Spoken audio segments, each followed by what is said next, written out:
নমস্কার বন্ধুরা, recruitment update YouTube চ্যানেলে সকলকে স্বাগত জানিয়ে আজকে 10-12-2020 একটি গুরুত্বপূর্ণ আপডেট নিয়ে হাজির হলাম। সেটা হচ্ছে বাংলা শিক্ষা পোর্টাল। বাংলা শিক্ষা পোর্টালে গুরুত্বপূর্ণ একটা আপডেট এখন দিয়ে দিয়েছে। বাংলা শিক্ষা পোর্টালে যদি আপনারা যান তাহলে দেখতে পাবেন যে প্রথমেই যখন আপনারা লগ ইন করবেন, লগ ইন করার পর ড্যাশবোর্ডে খুললেই দেখবেন না এরকম একটা পেজ চলে আসবে এবং সেই পেজে কী লেখা রয়েছে আসুন দেখে নিই বিস্তারিত, বা কী নোটিফিকেশান জারি হয়েছে এই বাংলা শিক্ষা পোর্টালে স্টুডেন্টদের তথ্য নিয়ে বা প্রমোশন ডিটেলসন নিয়ে। তার আগে বলি, যদি চ্যানেলটা এখন সাবস্ক্রাইব করে না থাকেন প্লিজ সাবস্ক্রাইব করে নেবেন নানা ধরনের লেটেস্ট আপডেট পাওয়ার জন্য, চাকরির খবর পাওয়ার জন্য, শিক্ষা সংক্রান্ত খবর পাওয়ার জন্য। তো দেখে নিই একটা একটার পর কী রয়েছে। প্রথমে 1 নম্বর পয়েন্ট আছে option for the student add, edit, bulk upload, transfer in out academic session 2020 are not longer available in the system. অর্থাৎ 2020 সালের যে স্টুডেন্টদের ডাটা এডিট, ব্যাড, বাল্ক আপলোড, ট্রান্সফার আউট এগুলো সব এখন করা যাবে না। এবং 2021 সালের স্টুডেন্টদের ডাটা অ্যাড, এডিট বা ট্রান্সফার ইন এই সমস্ত কাজ 2021 সালের জন্য শুরু হবে কবে না 18/12/2020 থেকে, 18 তারিখ থেকে শুরু হবে। 3 নম্বর আপডেটিং স্কুল বেসিক ডিটেলস। স্কুলের বেসিক ডিটেলসটা ফ্রম HY লগ ইন থেকে এখন অ্যাভেলেবেল নয়, not available at present for uploading school profile, please contact concern SI থেকে সেটা করতে হবে যদি স্কুল বেসিক ডিটেলে কিছু চেঞ্জ করতে হয়। 4 নম্বর হচ্ছে promotion detention module related to promotion detention of student from the academic ইয়ার 2019 থেকে 20 আন্ডার মেনটেনেন্স। অর্থাৎ 2019 থেকে 20 যে প্রমোশন ডিটেনশন করা হয়েছিল তার সেই প্রমোশন ডিটেনশন স্টুডেন্টদের যে সেই মডিউলটা এখন এখন আপাতত মেনটেন্সে রয়েছে, এখন আসবে, এখন আপনারা খুলতে পারবেন না। আর প্রমোশন ডিটেনশন 2020 থেকে 2021টা ইমিডিয়েট চালু হবে, এখনও চালু হয় না, 18/12/2020 থেকে আমরা জানি চালু হয়ে যাবে।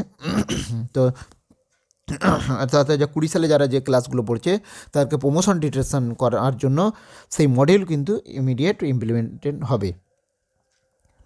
এবং তারপর হচ্ছে এবং before starting activity related promotion detention student academic year 2020 to 2020 থেকে যাদের 21দেরকে প্রমোশন ডিটেনশনের ব্যাপারে শুরু হওয়ার আগে নিচের কাজগুলো কমপ্লিট করে রাখতে হবে। ফার্স্ট কি, 1 নম্বর স্টুডেন্টদের সব ফটো আপলোড চাই, স্টুডেন্ট ইমেজ যদি না আপলোড হয়ে থাকে বা যদি কাউকে ডিঅ্যাক্টিভেট করতে হয় ডিঅ্যাক্টিভেট করে দিতে হবে। যদি এক্সেস স্টুডেন্ট হয় বিভিন্ন কারণে, বা পড়া ছেড়ে দিয়েছে বা বিভিন্ন কারণে স্কুল থেকে ডিট্যাচ হয়ে গেছে, সেগুলো যদি কাটছাট করার জন্য ডিঅ্যাক্টিভেশন করতে হয় সেগুলো সব করে দেবেন। নেক্সট 2 নম্বর হচ্ছে কী করতে হবে, প্রমোশন ডিটেনশন 19 থেকে 20 কমপ্লিট করতে হবে। প্রমোশন 2019 থেকে 20 যে প্রমোশন ডিটেনশনের ক্ষেত্রে যদি কোনো প্রবলেম থাকে সেটা সলভ করতে হবে। 3 নম্বর হচ্ছে আপডেট প্যারেন্টস নেম, অর্থাৎ প্রত্যেক স্টুডেন্টের যে প্যারেন্টস নেমটা আপডেট করতে হবে এবং আপডেট স্টুডেন্ট বেসিক ডিটেলে গিয়ে HY লগ ইন করে এটা করতে হবে। Student whose father's name or mother's name are missing in the portal, যদি স্টুডেন্টের বাবার নাম বা মায়ের নাম মিসিং থাকে, student profile edit download option not active. তাহলে স্টুডেন্ট প্রোফাইল যদি বাবার নাম বা মায়ের নাম না থাকে তাহলে স্টুডেন্ট প্রোফাইল এডিট বা ডাউনলোড অপশন হবে না, অ্যাক্টিভ হবে না আর কি, এডিট ডাউনলোড করা যাবে না। আর transfer in will not possible if gender wise not admissible school boys to girls, girls to, অর্থাৎ জেন্ডার ওয়াইজ ট্রান্সফার ইন করা যাবে না যদি না আপডেট করা হয় জেন্ডারটা আপডেট করতে হবে অবশ্যই, স্টুডেন্টদের আপডেট করতে হবে জেন্ডার।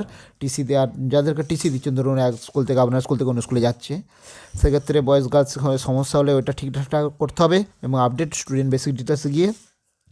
নেক্সট হচ্ছে transfer in will not be possible if previously transfer out student, আগের স্টুডেন্টদের যদি ট্রান্সফার ইন করতে অসুবিধা হবে, আগের স্টুডেন্টদের যাদের ট্রান্সফার আউট করে দিয়েছেন তাদের, ধরুন আপনার স্কুলে ট্রান্সফার ইন হবে, সে ট্রান্সফার ইন ক্ষেত্রে যদি সমস্যা হবে, নট পসিবল, সম্ভব নয়, যদি ড্রপ বক্সে যাদের নাম রয়েছে যদি তাদের প্যারেন্ট ডাটা নট আপডেট হয়, তাহলে পিতামাতার বাবা মায়ের নাম যদি না আপডেট করে থাকে তাদের কিন্তু তারা পাবে না। তাহলে want to take in admission any school, তারা কোনো স্কুলে অ্যাডমিশন নিতে পারবে না থ্রু বাংলা শিক্ষা পোর্টাল। সেই জন্য তাদের স্টুডেন্ট এই টিসি জেনারেট যখন করবেন তখন হচ্ছে বা ট্রান্সফার করবেন তখন কিন্তু আপডেট স্টুডেন্ট বেসিক ডিটেলসে গিয়ে তাদের ডাটাটাকে আপডেট করে দেবেন। নেক্সট ফর দ্য টার্মিনাল কেসেসকে, অর্থাৎ ধরুন একটা ক্লাস থেকে অন্য টার্মিনাল কেসে, তো মাধ্যমিক থেকে 11-এ ভর্তি হবে অন্য জায়গায় বা এই সমস্ত ক্ষেত্রে promotion detention module will be বাল্কভাবে মানে একসঙ্গে অনেক করা যাবে বা স্পেশালও করা যাবে। Rectification, if any rectification needed respect to any student after generation TC, কারো টিসি জেনারেট যে কিছু প্রবলেম থাকে তাহলে তার রেকটিফিকেশান করার জন্য অবশ্যই please update required field, update করে নিতে হবে আগে তাদের, দিয়ে এই আপডেট স্টুডেন্ট বেসিক ডিটেলসে গিয়ে, এবং ওখানেই পাওয়া যাবে কারেক্টেডের ফর্মটা। এবং in case higher secondary student class মানে ক্লাস 12 বা ক্লাস 10-এর ক্ষেত্রে ট্রান্সফার আউট করার সময় আফটার প্রসেসিং থ্রু প্রমোশন ডিটেনশনের ক্ষেত্রে তাদেরকে একসঙ্গে মানে টিসিটা জেনারেট করতে গেলে পিডিএফ করা যাবে বাল্ক একসঙ্গে সবার। এবং all type of activity need to B performed very carefully, সমস্ত কাজ কিন্তু খুব সাবধানভাবে করতে হবে।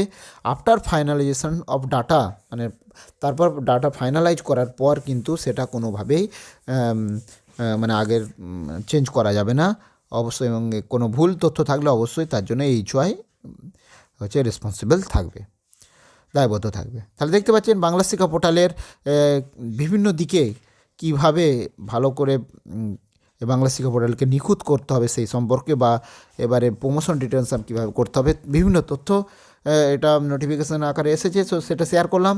তো ভিডিও ভালো লাগলে সে লাইক দেবেন, কমেন্ট দেবেন, আর যদি চ্যানেলটা এখন সাবস্ক্রাইব করে না থাকেন প্লিজ সাবস্ক্রাইব করে নেবেন। ধন্যবাদ, ফিরে আসছি পরের আপডেট নিয়ে।